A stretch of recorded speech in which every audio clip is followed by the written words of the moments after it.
Maka dibikinlah peringatan Isra dan Mi'raj Nabi Muhammad sallallahu alaihi wasallam, baik secara nasional dan ada yang tradisional. Muncul apa? Muncullah ya ritual budaya Gorontalo membaca peristiwa Isra dan Mi'raj melalui tradisi lisan Gorontalo. Di antara tradisi lisan Gorontalo itu disebut dengan Mi'raj. Ya, kata Mi'raj diambil dari kata Mi'raj. Perjalanan ini dua, perjalanan ini adalah perjalanan horizontal dan perjalanan vertikal. Kalau perjalanan horizontal itu Isra.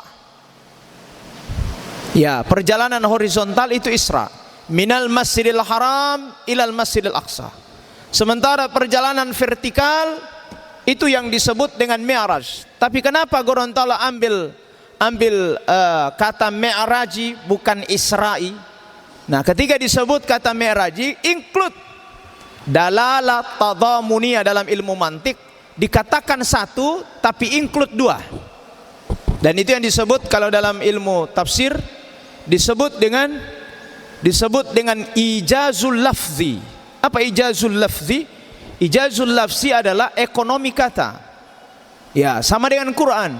Quran kalau mau dijabarkan semua, dijabarkan satu persatu, ya tanpa harus ada yang disembunyikan, maka tebalnya tidak seperti yang kita lihat. Tapi karena ada ijazul Quran, ijaz berbeda dengan i'jaz. Kalau i'jaz mukjizat yang ditampilkan, tapi kalau dia ijaz itu ekonomi kata, lafaz itu diirit.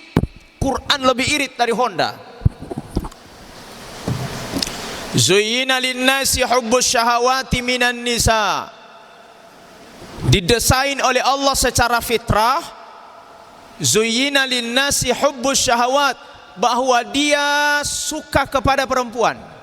Syahwatnya ada pada perempuan. Quran tidak bilang zuyyina linnasi hubbus syahawati minan nisa'i war rijal. Tidak ada rijal, padahal laki-laki perempuan. Tapi kenapa perempuan disebut, laki-laki tidak disebut? Wal banina wal banat, suka pada anak laki-laki, tidak ada suka pada anak perempuan. Kalau dalalah tadhamuniyah dalam ilmu mantik kita terapkan, maka Quran ya menggunakan metode ijaz. Ijaz adalah ekonomi kata, tidak disebutkan lawannya tapi cukup katanya mewakili lawannya. Sehingga hubbus syahwati minan nisa, zuyyina linnasi hubbus syahwati minan nisa, bahwa manusia diberikan fitrah untuk menyukai laki-laki, menyukai perempuan.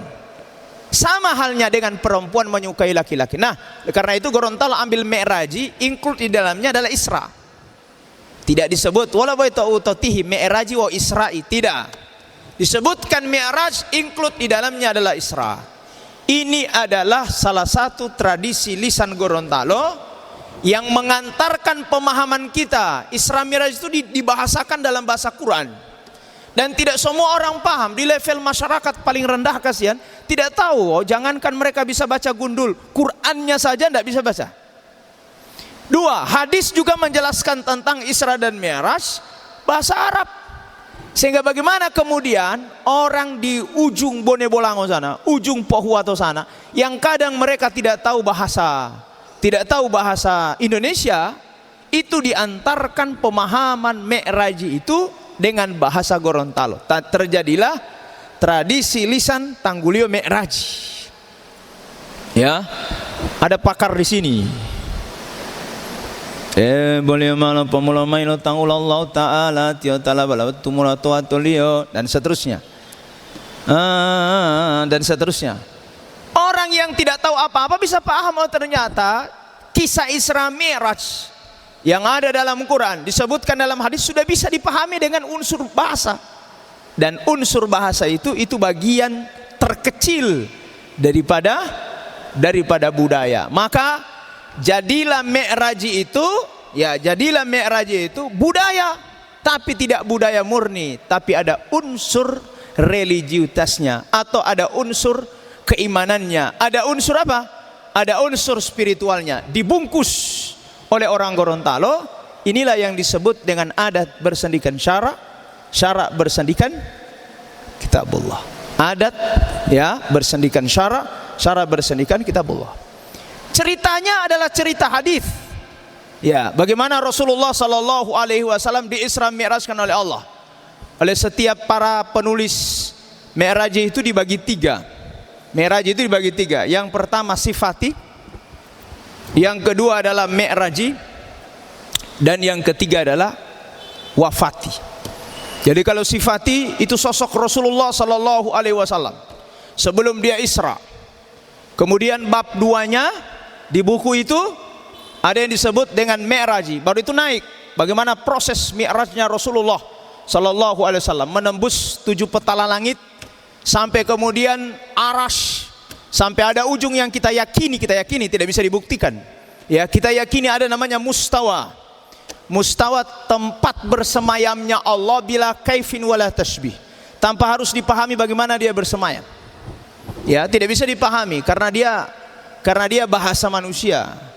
Al-mustalahun ya laisa bima wudi'alahu, bahasa Quran yang tidak bisa dipahami dengan kajian bahasa linguistik, tidak boleh. Wastawa 'alal 'arsy. Lagi rame kalau di luar TikTok pasti kajiannya itu dan tidak pernah selesai-selesai. Ya, bagaimana Allah punya tangan, bagaimana Allah. Padahal simpel saja.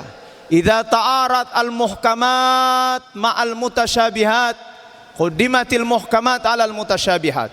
Kalau ada ayat muhkamat dan ada ayat mutasyabihat. Ayat sifat ini mutasyabihat. Jika dia berhadapan dua, maka dahulukan muhkamat dari ayat mutasyabihat. Kalau Nabi tidak menjelaskan, Nabi tidak menafsirkan, maka cukup kita yakini bila kaif, tanpa harus kita mencari bagaimana. Wassu'alu anhu bid'ah, dan bertanya tentang caranya adalah bid'ah menurut Imam Malik. Maka itu dibahasakan dalam bahasa Gorontalo dari bab 1 sampai bab terakhir. Bagaimana Rasulullah sallallahu alaihi wasallam ya di Isra Mi'rajkan oleh Allah Subhanahu wa taala. Jadi bahasa wahyu ya, bahasa wahyu biar dipahami maka dipahami melalui bahasa lokal. Itu yang disebut dengan bahasa Gorontalo. Mungkin bukan hanya Gorontalo, tapi bahasa-bahasa yang lain juga memahami bagaimana ya peristiwa Isra Mi'raj itu harus dipahami dengan budaya. Maka di sanalah kita mendengarkan cerita itu dengan versi bahasa Gorontalo. Yang kedua, yang terakhir, jamaah sekalian rahmati Allah Subhanahu wa taala.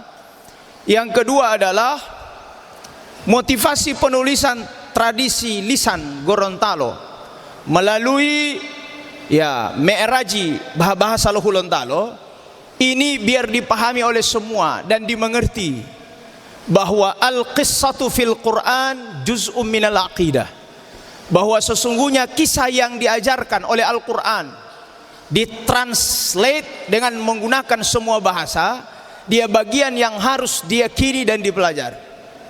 Oleh karena itu bukan hanya nulis tapi kita dengar. Hanya sayangnya jamaah rahmati Allah, hari ini ya tradisi membaca mi'raji itu bukan hanya di masjid-masjid, bahkan tradisi ini di rumah-rumah, dan itu sudah menjadi tradisi.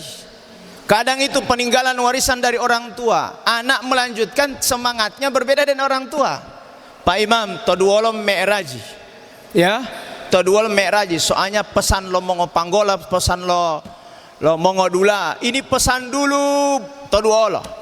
Orang tuanya berpesan mewariskan baca mi'raji itu, anaknya tidak semangat ya.